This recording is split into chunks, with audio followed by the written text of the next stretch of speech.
Imagine your commute to work takes you deep into a subterranean realm, buried beneath billions of tons of volcanic rock. Might have been 2 miles in. That's what Janice Sanders got to do more than 40 years ago in the San Juan Mountains of Colorado. So you'd go 2 miles in and a couple thousand feet up. You're in the belly of the mountain. In the 1980s, at the Sunnyside Mine northeast of Silverton, miners followed a vein of rock rich with gold. Blasting it apart, funneling chunks of ore down chutes, and hauling them out of the mountain on rail cars. As a geologist, Janice roamed around the matrix of tunnels, often alone. It's not all lighted. You depend on your headlamp. So if you turned off your light, you're in absolute darkness. Dark, darker, and darkest.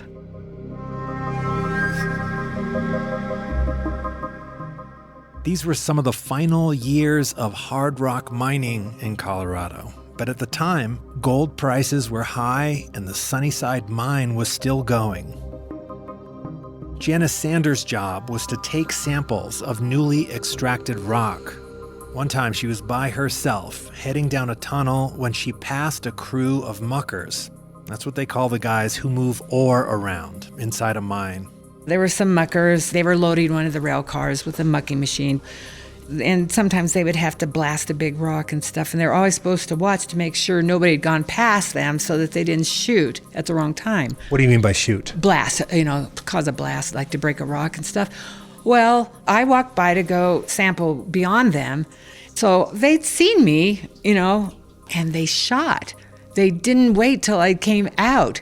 They detonated? They detonated a blast, and then it blasted all this dust and bad air, which if I'd been like 20 feet further, it would have killed me.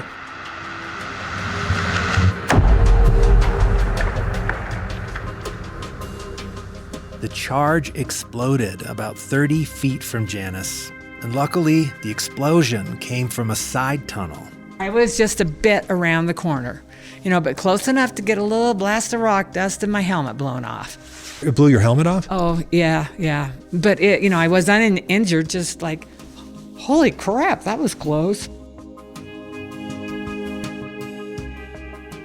And it's just a lack of attention. Me making the assumption that they'd seen me go by, and maybe they hadn't, and them shooting without having made sure no one was coming. And did you say anything? No. Why? Well, this is something I thought about a lot, because I had other accidents in the mine, too. I didn't want to draw attention to myself as a female. I just didn't want to draw attention to the fact that I'd made a mistake, too.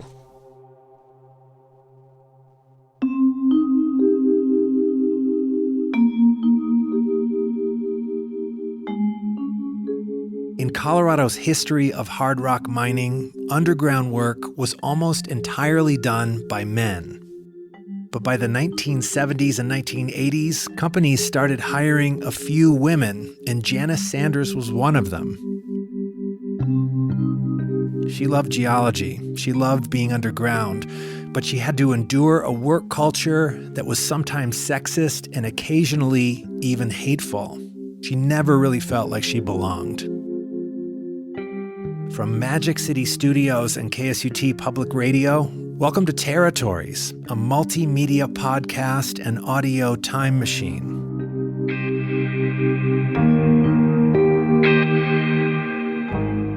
In each episode, we explore the stories embedded in Colorado's most iconic landscapes. Today, one woman's history working underground in the dying days of hard rock mining.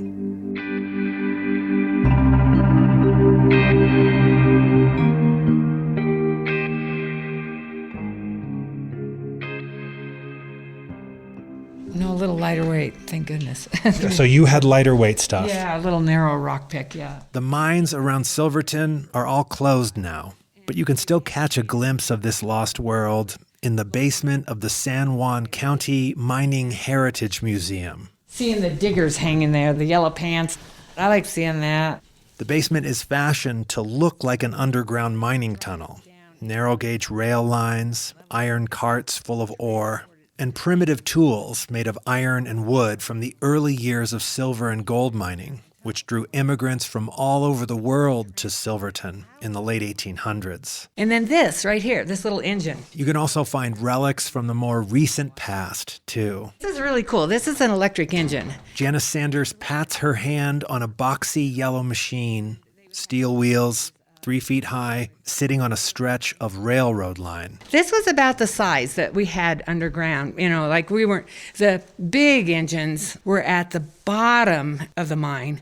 And in the upper stopes, you'd have smaller engines like this little electric engine and smaller cars like that.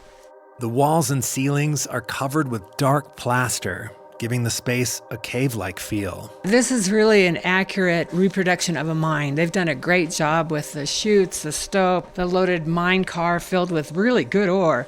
That's great ore. It's a rail car the size of a hot tub, filled with chunks of broken rock that sparkle in yellow light. You could see the pink rhodonite, and you can see pyrite, zinc ore, sphalerite. What's that shiny stuff? The shiny stuff that we're seeing here it's cubic and it's bright silver, that is galena, which is a lead ore. It's pretty. Yeah, it's really pretty. Sanders stops in front of a wooden box. That's a coffin skip there. This box looks like a small coffin, long and narrow, standing on end, attached to a steel cable that disappears into a hole in the ceiling. See, this is a hoist here, a small hoist. The miners would put their gear in this little box. It's a little smaller than a coffin, actually. And it's like a dumbwaiter for tools. Yeah, dumbwaiter for tools, and then they'd hoist it up the level so that they wouldn't have to carry all that. But, like sometimes as a geologist or even the miners, we would ride these things up. Wow, you climb into this. This is not even the size of a coffin. Yeah, you could ride it up, and I did. And then one time we had samples, and one of my team members went down to send the coffin skip up for me to load the samples on. And it's supported by like a 6x6 post. And I stepped on that post, and I was, just wanting to be efficient, wanting to be a man. But I'm standing there and going, God, I forgot my gloves. I can't stand the feel of the gritty, wet dirt and rocks and like that. My gloves were laying about 5 feet away. And I was just fighting my mind, like, I want to be tough, but I hate that feeling. I stepped off that 6x6, and it cracked, and the thing fell 200 feet down.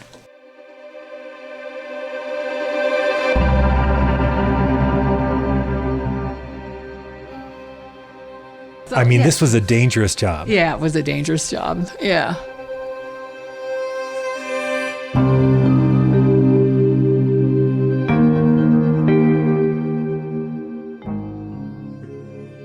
Janice Sanders hasn't worked in mining for over 30 years, but in this museum, the thrill of the work, the mix of danger and professional satisfaction comes flooding back for her.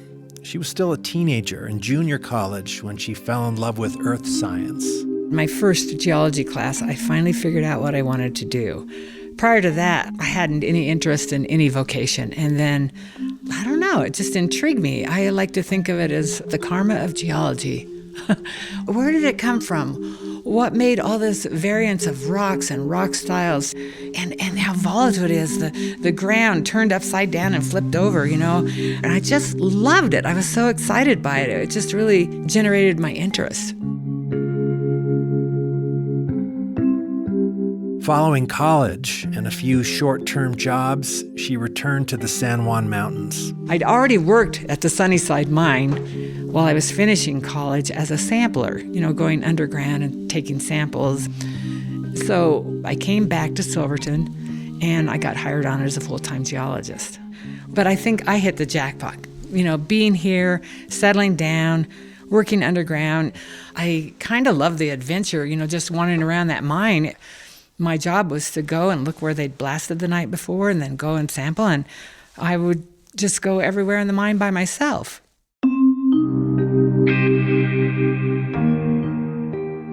Does that mean when you're walking around, you're ducking into tunnels or what? Oh, yeah, we're walking into, well, we didn't call them tunnels. We'd call them stopes or, yeah. But tunnels works. Yeah, we would walk into tunnels.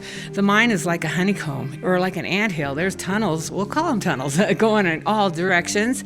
You go up, you go sideways. Just following the vein. That's our job, to follow the vein and mine as close to the mining width of the vein as possible. So you get all the ore without dilution, but don't miss any of the ore. You know, this was a time in your life when these mines were active, when this industry was active here. It was at the tail end of all that. And the fact that we're in a museum and this is the best place to come to have this conversation says something about what's happened. I mean, we're talking about essentially a lost world. Yeah, I've thought of that. I felt so fortunate to be able to live an end of an era. It's like, you know, you're a little kid and you're watching a Western movie and, you know, we don't live in the Wild West anymore, but you just have that nostalgic feeling. And I just feel so grateful that I had the opportunity to work and live that.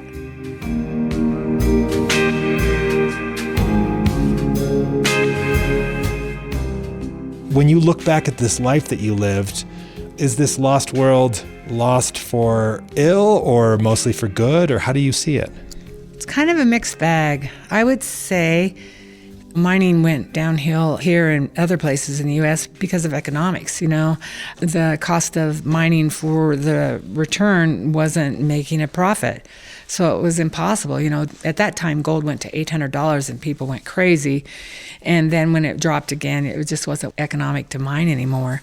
You know, sometimes I feel a little sad that we don't have the same community we had with the mining community. It was tight, really tight. We had big town dinners called the Knife and Fork Club, and just a lot of things where community came together. Do you think it was because you all lived and suffered and worked in the mines? I think it was also because it was a small town, a lot of snow, and not much else to do. Yeah, but I also think it was a community that worked together in the mines. I can't say I was a tight part of it because it was more of a brotherhood, but I could witness it. Yeah. But it's interesting that you sort of correlate the economy of mining with a kind of community texture and vibe that existed because of it that doesn't exist anymore. Yeah, it is. It's sort of, you know, like I'm going to equate it to a football team in a small school. We're all on the same team. We all have the same goals. We're working together, you know, to make this thing happen. So a lot of like-minded people, I guess. And then basically when you have like-minded people, it's a community.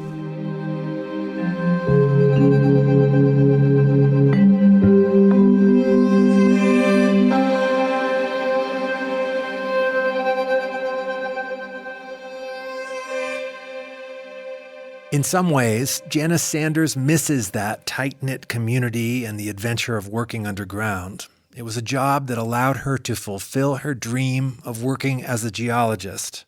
And yet, as a woman, she still felt like an outsider. I did want to be here, and so part of it's pride. You know, you want to be here because you did this education, you love this kind of work, you know, you put up with a lot, you know, because you really feel good that you've got this job when other people maybe would have liked it too. But being in the boys' club and not being a part of it, it was a little tough. Actually, I wouldn't want to be in a part of it, but I didn't like the discrimination. One team always called me, I thought they were calling me peaches. It was a Spanish word, right? Yes, peaches. So I found out it was boobs. But I thought it was peaches. So I was okay with it, you know? And I didn't understand it, so I wasn't offended, thank God. And they were just decent people, kind of just making a joke. You know, like, the guys all had nicknames too. You know, some of them much worse than boobs. So, you know, so there were, you know, some little things like that, but you can deal with that.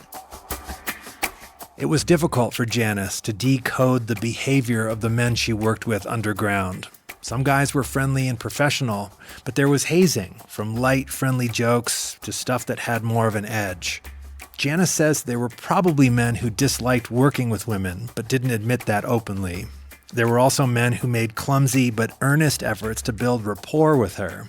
But in a few of her interactions with male mine workers, an unmistakable meanness came to the surface, sometimes even naked hostility. Janice, for her part, responded with toughness, indifference, and silence. In those days, it really felt like if you can't tough it out, you shouldn't be there. And I felt like I had to act like one of the guys, in order to not get more harassment. Looking back, she is sure that some of these men were testing her. They probably thought if they harass her enough, she'll leave. It was like a game of cat and mouse played on the checkerboard of 1980s gender politics, a game that no one acknowledged was afoot, including and especially not Janice. They were pushing me to see if I cracked. Can you be as tough as we are? Can you hang here? Can you do this? That shouldn't have been part of my job, but it became part of my job.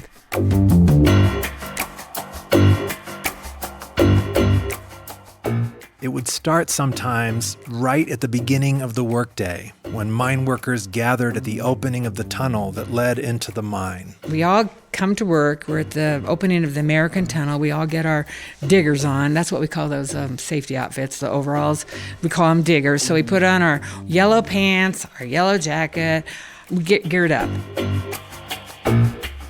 And once workers have their gear on, they board a train together. You ride in on the man train going into work every day, and everybody kind of dozes off on that train ride in. Remember, it is early, and they are sitting in seats that face one another.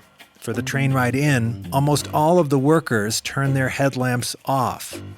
But there is one employee who always sits facing Janice, and this guy leaves his headlamp on. This guy would just shine his light right in my face. And nobody, if you work underground, you don't shine your light in people's face. This guy would intentionally, the only guy with his headlamp on, shine it in my face. The whole ride? The whole ride. He was just an awful person. I mean, God rest your soul. So he's not alive anymore? Probably not.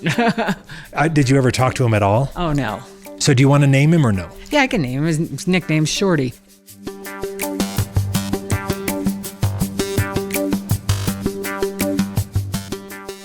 Once at work, Shorty finds other ways to antagonize Janice. Shorty is a hoistman. He operates the skip, which is what miners call the elevator that moves people from one level to another. And it might be good to map things out a little here. Remember, the mine is like a honeycomb. There are vertical shafts going up and down that connect each level, and there are horizontal shafts that reach the various areas that miners are working on. Miners are working in different areas of what essentially is a three-dimensional labyrinth. Often they're working in almost complete darkness and separated by long distances. So anyone who wants to move from one level to another in the mine has to interact with the hoist operator. And the way workers communicate with this operator is by pulling a chain that is attached to a bell. Depending on the level you're on and the level you want to get to, you ring the bell a certain number of times, like a code. I don't remember the codes now, I apologize. But let's just say I'm on F level and I'm ready to go down. Maybe I would pull the chain 2 times or something. The skip would rise and get you. But on the days Shorty is working, calling for the skip is not straightforward for Janice.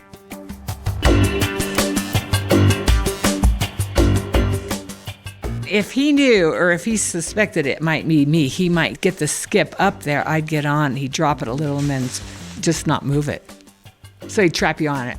He'd trap you on it? Yeah. He would know who would go up onto which different levels, The crews would go up first, and then the geologist surveyors would go up after all the crews would go. So if I was the only geologist who went to F level, and he knew that, and then I was signaling to return down, he would obviously know that I was the only one on F level. And then when I'd want to come down, he'd let me get on the skip, he'd drop it like 20 feet in the dark, and then just strand it.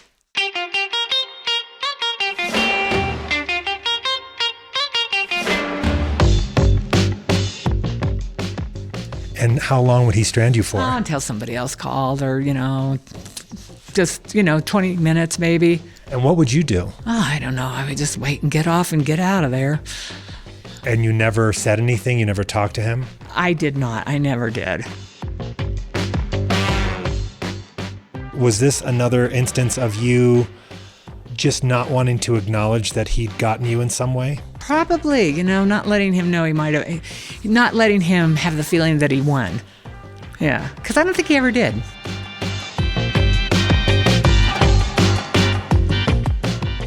So you would just sit there in the dark for 20 minutes waiting for him to bring you down to the level? Yeah, I have a good imagination. Yeah, it's like, oh, I got 20 minutes. Yeah. But would you be angry? I didn't like it. I will say that. Yeah, I guess I was angry. I really disliked him. He's like, one of those guys who would pick on the littlest kid in the playground. He wouldn't pick on the big guys. I guess he thought I was fair game.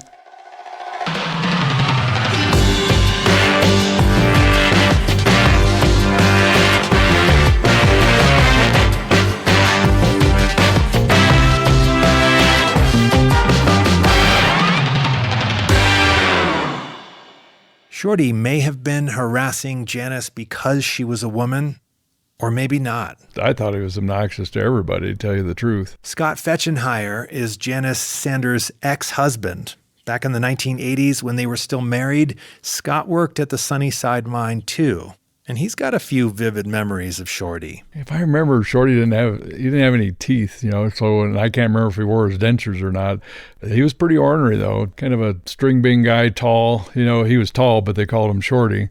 Everybody had a nickname at the mine, and he could be pretty obnoxious. And it wasn't probably just Janice, because I remember miners hassling Shorty, and he just popped the brake and dropped the skip into the water, into the sump, and all of a sudden the water's rising in the elevator, the place where the miners are standing, and they're scrambling up ladders. He just dumped them in the water.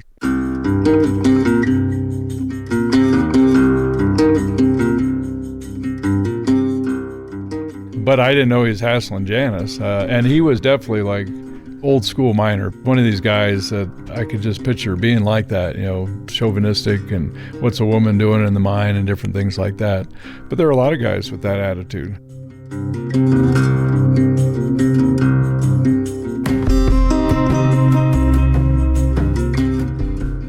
Scott does remember days when sexism at work got to Janice. I think she was getting harassed all the time by one or two of these guys. And a couple nights after getting harassed by some of the staff she worked with, she came home in tears. And this is a pretty tough woman.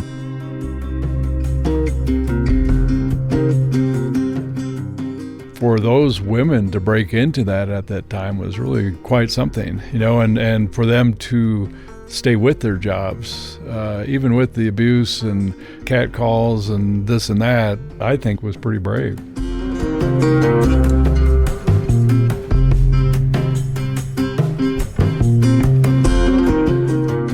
He does recall one time when he and Janice arrived to work together. They were both heading into the mine to start their shift at the same time. Janice and I got onto the skip to go to an upper level, and this older gentleman got on the skip, and she got off, let's say, at D level, and I went on up to an upper level or something like that. And when she got off, the older man looked at me and says, "Man, I'd sure like to get a little bit of that. Man, that looks pretty good to me." He didn't know it was my wife, so I didn't say anything to him. And the next day he came and he goes, "Oh my God," he says, "I didn't know that was your wife. I'm so sorry I talked about her like that. You can hit me if you want, And I said, "Relax, just don't do it again."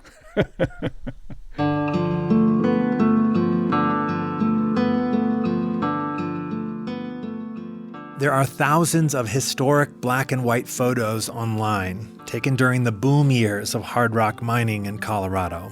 Of all the images of mine workers holding tools and posing in tunnels, Scott Fetchenheier has never seen a single woman in the old photographs. It was the times, especially the early days, that was a man's job. I can't think of a single picture in all these years of going through photos of mines all over the world, except for probably Russia. Definitely there were women miners in Russia, but I've never seen them in America. I mean, I just don't see pictures of women working underground ever. By the 1970s, equal employment laws and legal action pushed mining companies to start hiring women. According to the Federal Mine Safety and Health Administration, less than 1% of U.S. mine workers were female in the early 1970s. Within a decade, women accounted for almost 7% of the mining workforce. But even then, it was still very unusual for a woman to do the actual mining work underground. I think some of the men just felt that a woman couldn't do their job, because they're lifting 120-pound drills and running this heavy machinery. But it turns out a woman can do it just as well. I had trouble lifting those 120-pound drills.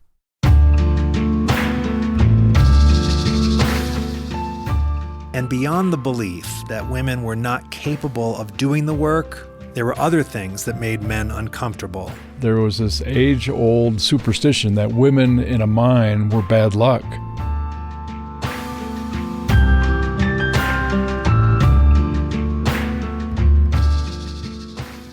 So they didn't even want to give women tours of mines, like if you were working at a mine or anything like that.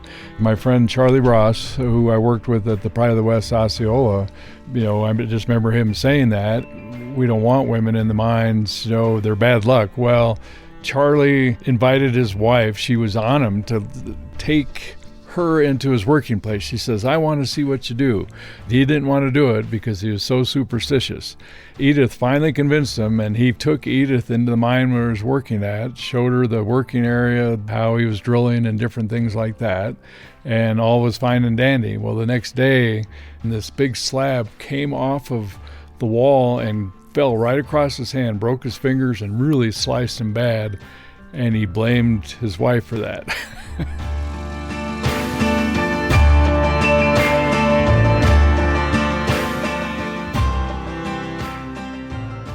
I asked Janice Sanders whether she had encountered traces of superstition from the men she worked with underground. I'd heard that, and I think there might be some that really still held to that. But most of the people that I met were just really decent people that didn't follow that. You never heard anybody articulate that superstition? I did hear it, but I would point out you've had more accidents before I was here than while I'm here. So you heard it from who? I'm not sure, just in like banter? A little bit, yeah. Bad luck. Bad luck's here.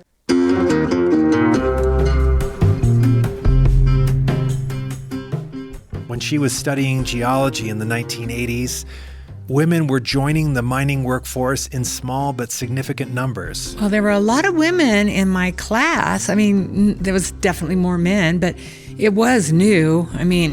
We're boomers, so... women in the working force was sort of still new even in the 1980s, especially, and I guess you would call it a professional job that had traditionally been a man's job. Janice never met any women who did the actual mining work, extracting ore. I don't know the woman that worked on one of the mining teams, but I've known of them.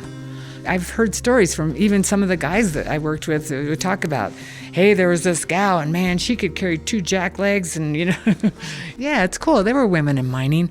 A lot of women, this is way before my time, but they would work outside hand sorting the ore, women and children. So they've had a part in mining too.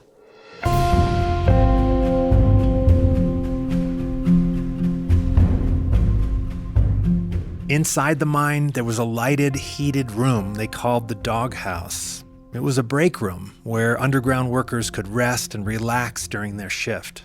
We'd leave our pie cans or our lunch boxes with our lunch there. We'd have electric heaters on the ceiling, and we could bring something that we would want to heat up, and we could put it under the electric heaters. And then when we came back for lunch, we would have hot lunch. And it was a nice break room and basically okay. One day, Janice arrived to take her lunch break, and she found that one of the other geologists, a guy she worked closely with, had made some changes to the interior of the doghouse. This is one of my team workers. He put up pinup posters all over, just coated the walls with it. Nude photos of women. Yes, nude photos of women. I'm assuming they're ripped out of magazines. Yeah, all over the doghouse. And who was this person? I don't want to say his name, but he'll know. And I, of course, I wasn't really fond of it. I didn't like it, but I didn't do anything about it. For a week, workers ate their lunches in the doghouse, surrounded by images of nude women. During that time, just one coworker asked Janice how she felt. She says she pretended that she hadn't noticed. Then one day I came in and they were all ripped down. And, it was his pride and joy. So he was just upset as all get out. But it wasn't me who took him down. It was one of the engineers who found it very offensive and just didn't think it was cool. How did you find out it was one of the engineers? He told me. What did he say? He said, "That guy's disgusting." Yeah, I know. I've been working with him. Since my first day underground, I've been working with him.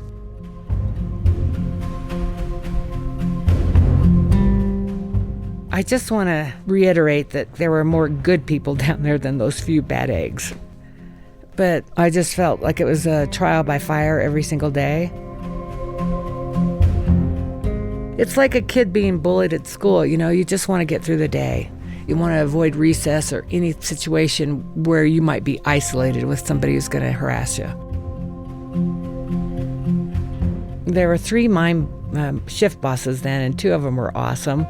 And one of them was like, you'd walk in and you just feel it, disdain. You could just feel it dripping off of him. He just hated. Well, I don't think he hated me personally. He hated me being female in the mine. He didn't know me, so he had no reason to hate me, but he hated having a female in the mine. He was a piece of work. It was a precarious environment that women mine workers faced in the 1980s. On paper, they were fully vested employees with equal protection under federal law. In reality, women were embedded in a work culture where camaraderie and humor blurred with sexism and misogyny. Working underground in a dangerous profession, women needed to rely on male coworkers, and some of those men did not view them as equals. For Janice Sanders, survival on the job meant staying silent, and occasionally that led to some very dangerous encounters.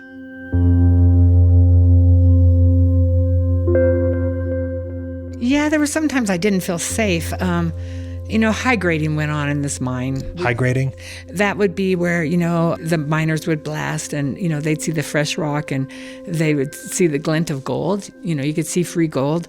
And in this one place, these guys found, a good stash of visible gold, and they hid it, somewhere. Hid it, meaning they concealed it. They concealed it so they could come back and get it later. Well, before they could come back and get it, someone else had found their stash. Somebody had found their stash and taken it. So the only other person who had been on that level is me, the geologist, who has to go up there and sample that level. So I got my sample, I'm leaving, and then these guys show up. And they just came at me like I'd taken it and threatened me.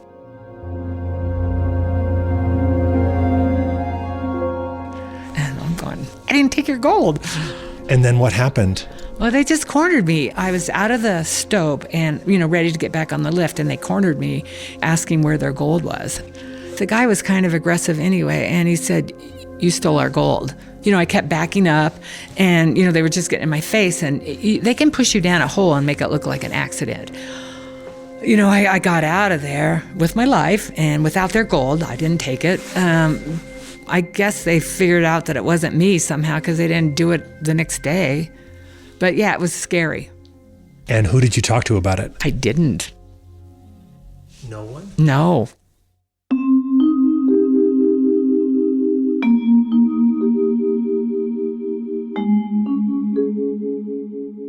In this particular profession, in this particular work environment, it's not just that you don't get to feel like you belong.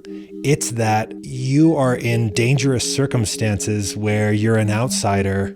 You couldn't defend yourself. You couldn't tell people about what was going on with you. Yeah, well, I didn't tell people. I guess you could have. I could have. I really have no logical reason as the adult I am now of why I wouldn't tell then. Isn't that funny? Why? What would I do today? I was just trying to preserve myself, self-preservation, be safe underground.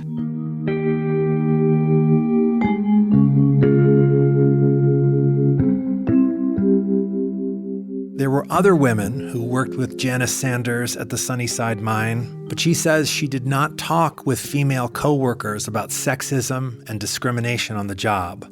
She's friends with some of those same women now in Silverton, but to this day, she's never talked with those former coworkers about any of this. No, I've never really talked to anybody in the profession as a geologist or the miners that I work with. I've talked to friends, that aren't in mining about it. Do you think these other women who were your contemporaries would acknowledge that this went on? Oh, I think so. I'm sure that some of them would. One time I'm coming down and I see a nasty sign about one of them, and I'm going, so I'm sure they noticed it. What did you see? Oh, it was just nasty graphic drawing. Of who? One of the women who worked there in a professional capacity. I won't say their name or anything because it was pretty nasty. I didn't like it, but I didn't do anything about it. I just thought, I wonder why they're picking on her. So I guess I have to ask, you didn't say anything then. You've never talked with your fellow female miners. Why now? Why are you talking now about this? Because it's been a long time, and I have daughters and I have grandchildren, and I'm old enough now to know that I can stand up to it. I guess I'm just speaking about like I guess it was harassment now because I feel like I can, whereas I didn't feel like I could then. I've had employees of my own, and they've come to me when somebody has harassed them, and I've dealt with it for them. I couldn't do it for myself, but I can be strong for other people. That's what I've realized, because when it's happened in the businesses that I've owned, I've dealt with it, and there have been consequences. It makes me stronger to do it for someone else. But in doing that, I know that I have grown in myself, that I would protect myself now, and I would definitely call a spade a spade. We were talking at the beginning of this conversation about this lost world of hard rock mining in Silverton and the fact that you got to be a part of that world at the tail end of the mining economy here. And the privilege that you had, and downstream in the conversation, we've talked about all the things that you endured in order to be a part of that world. Do you have any memories that you cherish of the really good side of being underground and working as a geologist? Yeah, there was this experience like the miners in 1978 had mined very close to the surface. And there was a lake called Lake Emma that was up there. And they got close enough that that lake flooded the entire mine and it shut it down. No one was in the mine when it happened, or they all would have been killed.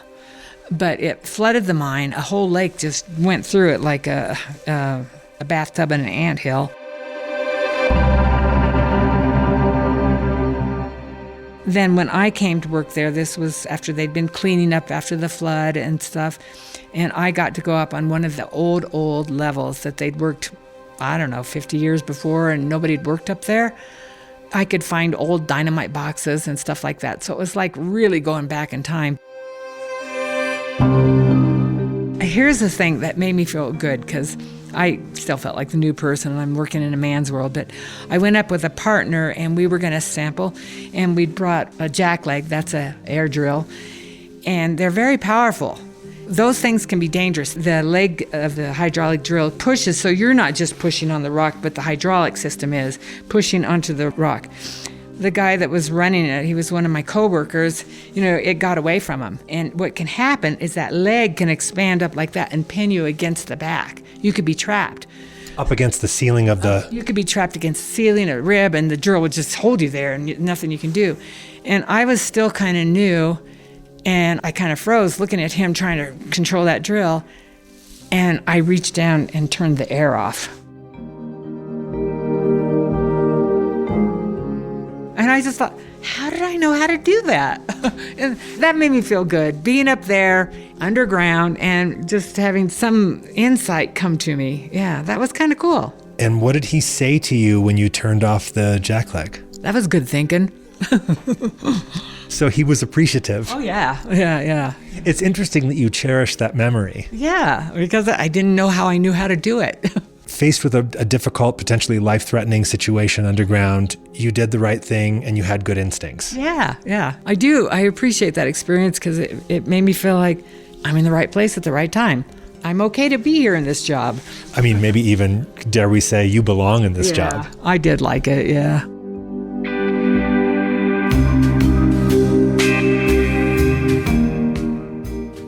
Janice Sanders has started more than a dozen businesses in the San Juan Mountains that cater to tourists. While she doesn't get the same thrill in retail, she says there are upsides to working above ground. Retail's not too dangerous. You might get a paper cut.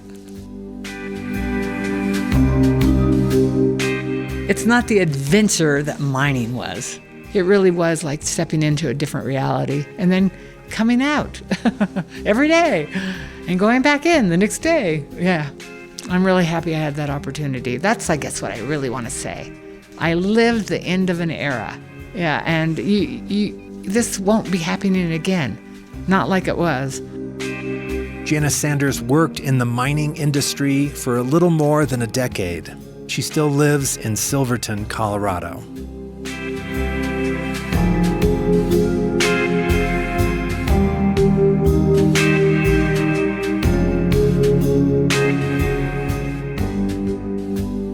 You're listening to Territories, an audio time machine and multimedia history podcast produced by Magic City Studios in partnership with KSUT Public Radio.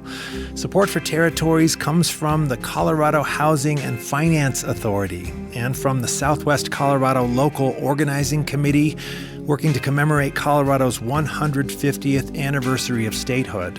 Additional support for this story comes from the Red Line Arts in Society program in Denver, Colorado. Special thanks this week to Beverly Rich, Scott Fetchenheier, Steve Rich, Janice Sanders, and the Mining Heritage Museum in Silverton, Colorado.